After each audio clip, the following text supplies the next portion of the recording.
Janine marupok kay Jericho. Kung bago ka lang sa channel na ito, huwag kalimutang mag-like, share, comment, and subscribe. At huwag kalimutang pindutin ang notification bell icon para maging updated ka sa bawat upload nating video. Natapos na ang paghihintay ng Ikonin Fando dahil nagkaroon na ng intimate scene ang dalawang lead stars sa Lavender Fields sa pagbabalik ni Tyrone sa piling ni Iris. Hindi napigilan ng huli ng di maging marupok. Mismong si Iris ang unang humalik kay Tyrone at nawala ang kanyang galit sa sobrang pagmamahal nito sa mister. Hindi rin nakapagpigil si Tyrone at very tender na ginantihan ng halik si Iris.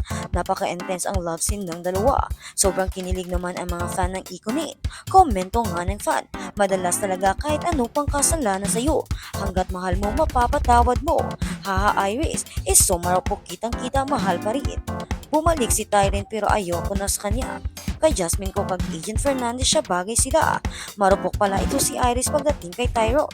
But I love it. Ang marupok awardee goes to Iris Moynavides.